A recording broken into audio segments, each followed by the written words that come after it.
আসসালামু আলাইকুম বন্ধুরা, দেখতে পাচ্ছেন ছোট্ট একটি টবে লাগানো এই পেয়ারা গাছটা।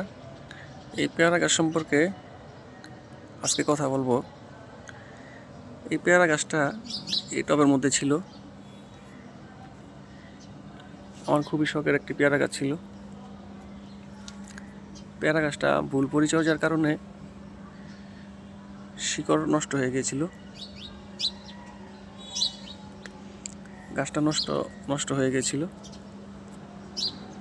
তারপরে একটা চিকিৎসা করেছি। চিকিৎসা হলো গাছটা টব থেকে উঠিয়ে শিকড় চেক করে দেখি শিকড়ে রুট রোট হয়ে গেছে।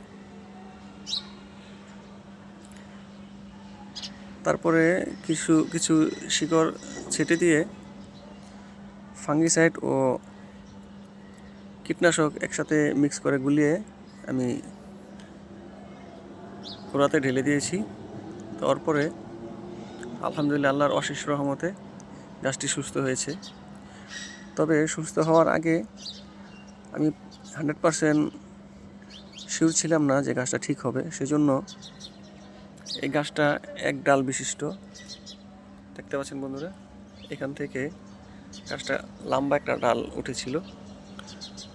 এই গাছটার পুরো ভিডিও আমার আরেকটি ভিডিওতে দেওয়া আছে আমার চ্যানেলে, চাইলে দেখতে পারেন। এই গাছটা পরে এই ডাল থেকে আমি পরে একটা কলম করেছিলাম। এখানে কলম করার পরে কলমটা সাকসেস হয়েছে। এই জন্য কলম করেছিলাম যে নিচে শিকড় যেহেতু নষ্ট হয়ে গেছে, এখানে একটা কলম করে দেখি নতুন শিকড় যদি ওঠে তাহলে এখান থেকে একটা গাছ হয়ে যাবে। নিচের শিকড়ের যে গাছটা আছে গোড়াটা এটা ফেলে দেব। আলহামদুলিল্লাহ এটা শিকড় আসার পর দেখলাম এই গাছটাও ঠিক হয়ে গেছে। তো বন্ধুরা, এখন এটা নতুন ব্রাঞ্চ বের হচ্ছে, নতুন ডালপালা বের হচ্ছে। আলহামদুলিল্লাহ বন্ধুরা, এটা একটি গাছ হয়ে গেছে। এটা কেটে কিছুদিন আগে আমি আবার এটা রোপণ করেছি এখানে। এটা আরেকটি গাছ হয়ে গেছে। আলহামদুলিল্লাহ এটা খুব খাটো জাতের বনসাই আকৃতি করা যাবে। গাছের গঠন দেখে বুঝতে পারছেন বন্ধুরা, এটা লম্বা হবে না, এটা চারিদিকে ব্রাঞ্চ বের হবে, কারণ এটা লম্বা হওয়ার চান্স নেই। এই যে এদিকে ডালপালা বের হচ্ছে বন্ধুরা, দেখতে পাচ্ছেন চারিদিকে ডালপালা ছড়াচ্ছে। লম্বা হওয়ার চান্স নেই, কারণ আমি এই ডালগুলো টেনে নিচ দিকে বেঁধে দিব, যাতে উপর দিকে উঠতে না পারে। নিচ দিকে বেঁধে দিলে আরও নতুন নতুন অনেক ব্রাঞ্চ বের হবে। সেই পদ্ধতি অবলম্বন করব বন্ধুরা। আমি আজকে এখান থেকে কিছু ফল হারভেস্ট করব। ফল খাওয়ার উপযোগী হয়ে গেছে।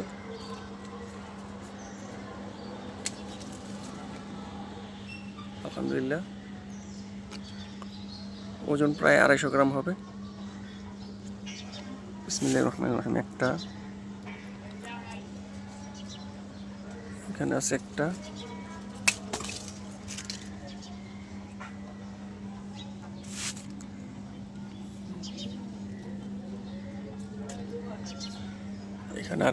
এখানে আরো দুইটা আছে।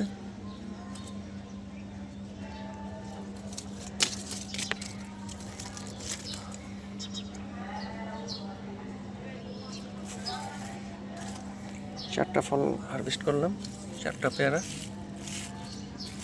তো এটা একটু কাঁচা রয়ে গেছে, উপর সাইডে দেখিনি, এই সাইডে সাদা ছিল।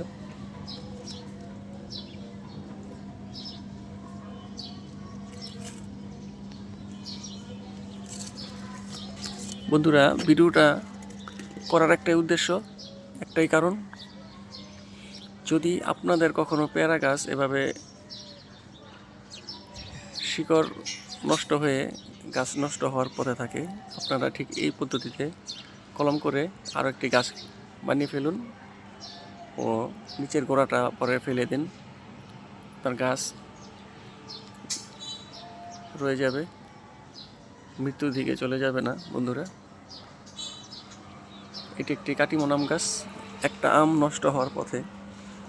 মনে হয় বাচ্চারা এখানে নখ দিয়েছিল, চিমটি দিয়েছিল 2 সাইডে। এটা বোরনের অভাবে যে ফাটে সেটা নয়, আমি 2-3 দিন আগে দেখেছিলাম নখের চিহ্ন ছিল। আমটা হারভেস্ট করে ফেলবো।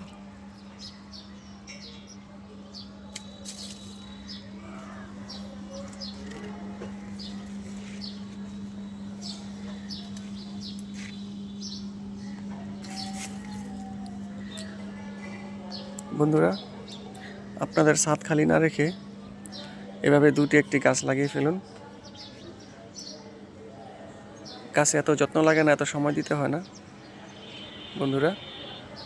বছরে 2-3 বার খাবার দিতে হয়।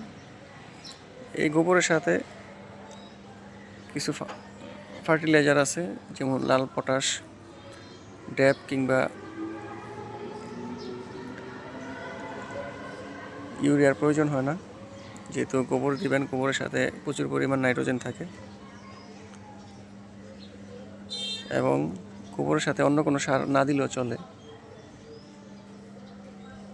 খুব অল্প যত্নে আপনারা একটি ছাদ বাগান করে ফেলুন, এভাবে ছাদ খালি না রেখে। আপনার ফ্যামিলির ফলের চাহিদা মিটে যাবে। বন্ধুরা, দেখতে পাচ্ছেন একটি সবেদা গাছ। এটা এই বছর প্রথম ফল আসছে।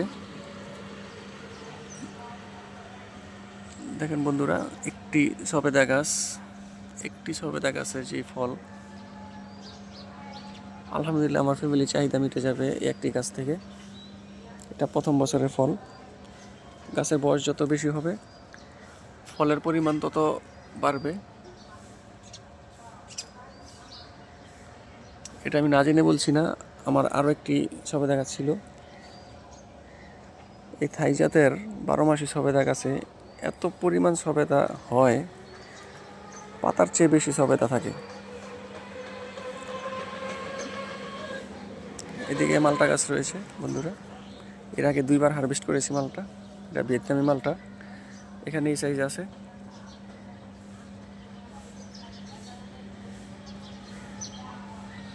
এদিকে আবার নতুন করে ফল সেট হচ্ছে। বন্ধুরা, আজকে অক্টোবর মাসের প্রথম সপ্তাহ, নভেম্বরের শেষে গাছ ডরমেন্সিতে চলে যাবে, কিন্তু এই সময়টা তো ফল সেট হচ্ছে। আলহামদুলিল্লাহ, আল্লাহর কাছে লাখো কোটি শুকরিয়া। আল্লাহর কি নেয়ামত দেখেন বন্ধুরা, কত সাইজের ফল। এর আগে 2 বার হারভেস্ট করা হয়েছে, এখন এই সাইজ আছে। এটা আবার 1-1.5 মাস পরে হারভেস্ট করা যাবে। তার মধ্যে আবার নতুন করে এদিকে ফল সেট হচ্ছে বন্ধুরা। তার মানে গাছ কখনো খালি থাকে না, সবসময় গাছে ফল থাকে।